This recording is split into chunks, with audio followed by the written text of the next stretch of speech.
आपके आरोह में पाठ एक भक्तिन, जिसकी रचयिता महादेव वर्मा जी हैं।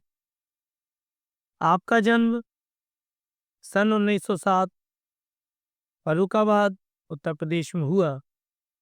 आपकी प्रमुख रचनाएं दीपशिखा, यामा काव्य संग्रह है, श्रृंखला की कड़ियां, आपदा, संकल्पिता और भारतीय संस्कृति के स्वर निबंध संग्रह है। अतीत के चलचित्र, स्मृति की रेखाएं, पथ के साथी और मेरा परिवार। जो संस्मरण और रेखा चित्र आपसे यदि अलग अलग पूछा जाए, काव्य संग्रह में आप यामा लिखेंगे, निबंध संग्रह में भारतीय संस्कृति के स्वर और संस्मरण रेखा चित्र में मेरा परिवार। आपको पुरस्कार मिले हैं ज्ञानपीठ पुरस्कार यामा संग्रह के लिए। यह आपके ऑब्जेक्टिव में पूछा जाता है। कब मिला? 1983 में। उत्तर प्रदेश हिंदी संस्थान का भारत भारती पुरस्कार पद्म भूषण 1956 में। निधन 1987 में इलाहाबाद। संसार के मानव समुदाय में वही व्यक्ति स्थान और सम्मान पा सकता है, वही जीवित कहा जा सकता है, जिसके हृदय और मस्तिष्क में समुचित विकास पाया हो और जो अपने व्यक्तित्व द्वारा मनुष्य समाज में से रागात्मक के अतिरिक्त बौद्धिक संबंध भी स्थापित कर सकने में समर्थ हुआ हो। उसी व्यक्ति को जिंदा कहा जा सकता है, वही व्यक्ति जीवित कहा जा सकता है, जो हृदय और मस्तिष्क ने जिसके हृदय और मस्तिष्क ने समुचित विकास पाया है।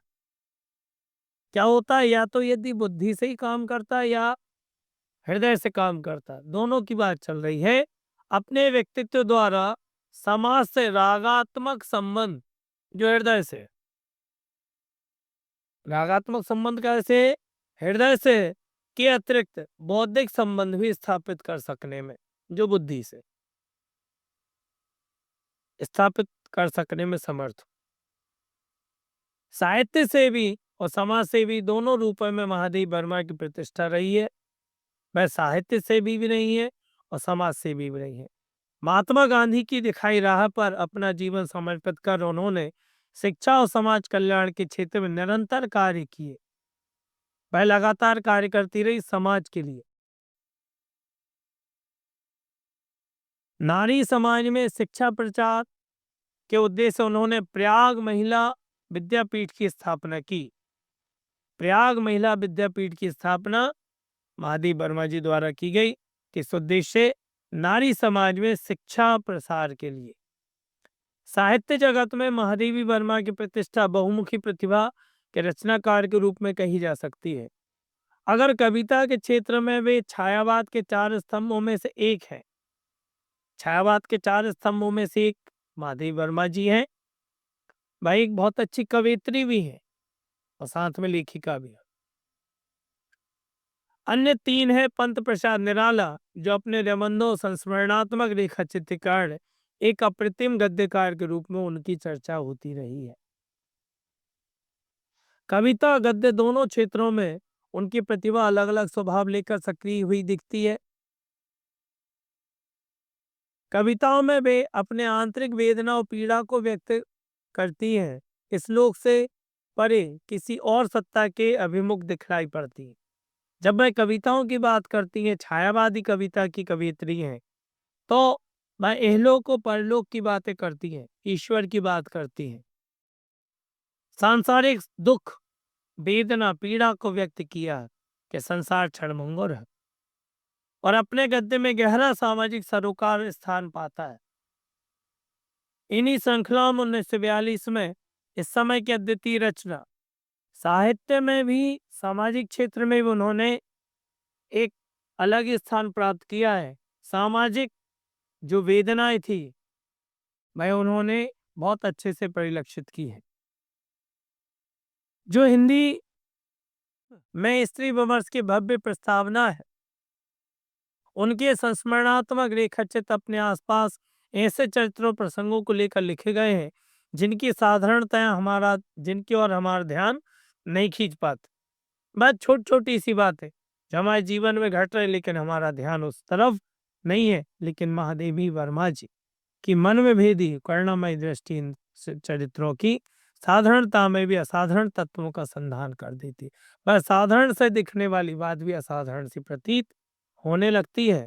इस तरह समाज के शोषित पीड़ित तबके को उन्होंने अपने गद्य रचनाओं में नायकत्व की प्रदान किया।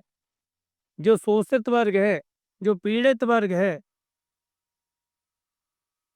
भाई गरीब वर्ग है, जिसके तरफ किसी का ध्यान नहीं जाता, इनकी रचनाओं में नायक के रूप में आए हैं। मूल यदि किसी को लिया गया तो इन्हीं लोगों को लिया गया। उनके इस प्रयास ने हिंदी के साहित्य समाज पर ऐसा गहरा असर डाला, संस्मरणात्मक रेखा चित्र की विधा के लिए शोषित पीड़ित आम जन को विषय वस्तु के रूप में मान्यता मिल गई और इनकी रचनाओं के कारण अशोषित पीड़ित वर्ग जो आम जन है वह विषय वस्तु की मूल भूमिका में आ गए। यहाँ पर एक पाठ भक्तिन लिखा गया। भक्तिन महादेवी वर्मा जी की प्रसिद्ध संस्मरणात्मक रेखा चित्र है जिसमें एक महिला के बारे में बताया गया। स्मृति की रेखाओं में संकलित है। इसमें महादेवी वर्मा जी ने अपनी सेविका भक्तिन के अतीत और वर्तमान का परिचय देते हुए उसके व्यक्तित्व का बहुत ही दिलचस्प खाका खींचा है। एक बहुत ही दिलचस्प चित्र आपके सामने भक्तिन का आता है। महादेवी वर्मा के घर में काम शुरू करने के पहले उसे कैसे एक संघर्षशील स्वाभिमानी कर्मठ जीवन जिया। भक्तिन का वास्तविक नाम लक्ष्मण है। वह इनके यहाँ काम करने से पहले अपने घर पर किस तरीके से कर्मठता के साथ काम करती थी, कैसे संघर्षशीलता रही और कैसे स्वाभिमान के लिए वह लड़ी है, ये सारी बातें इस पाठ में आएंगी। कैसे पितृसत्तात्मक मान्यताओं और छल छद्म से भरे समाज में अपने और अपने बेटियों के हक की लड़ाई लड़ती रही है। उसके पिता की मृत्यु हो जाती है, लेकिन इसकी वह माता थी, सौतेली माँ थी, उसको लगा शायद यह जायदाद में हिस्सा मांगेगी, इसलिए उन्होंने मृत्यु का, बीमारी का समाचार मृत्यु तक बदलने तक वह समाचार उसको नहीं दिया था। उसमें हार कैसे जिंदगी की राह पूरी बदल लेने के निर्णय तक पहुंची और उसका अत्यंत संवेदनशील चित्रण इस पाठ में हुआ है। और जीवन में वह अत्यंत दुख पाती है, उसका पति शांत हो जाता है, फिर एक बहू को अपने ससुराल में कितनी समस्याओं का सामना करना पड़ता है, इस समाज की किन किन यातनाओं को झेलना पड़ता है। एक वस्तु जैसे निकालकर फेंकने की स्थितियां हमारे समाज की कुरीतियों में है,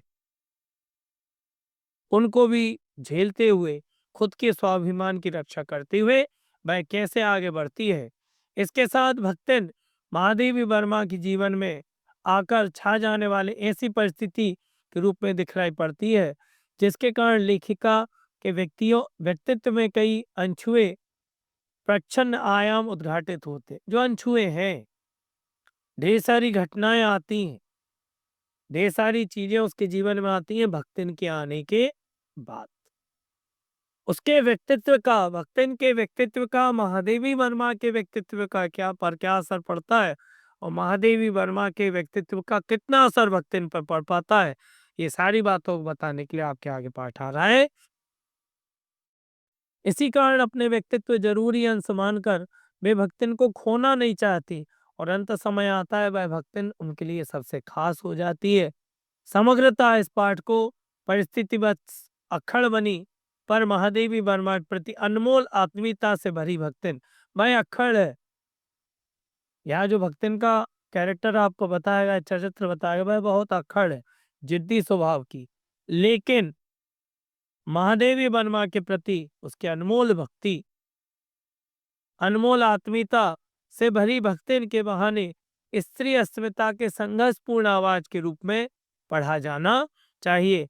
एक स्त्री अपनी अस्मिता को बचाने के लिए, अपनी इज्जत आबरू को बचाने के लिए क्या क्या संघर्ष करती है, इन सब बातों को लेकर यह पाठ और भक्तिन महादेवी वर्मा जी का बहुत ही हृदय स्पर्शी मन में स्पर्शी पाठ है, जिसमें एक महिला के बारे में महादेवी वर्मा ने बताया है, जो अपने आप महादेवी वर्मा की रचनाओं के बारे में विशेषताएं बताने के लिए पर्याप्त है। महादेवी वर्मा किस तरीके की रचनाकार है, यह बताने के लिए भक्तिन पाठ अपने आप में संपूर्ण है।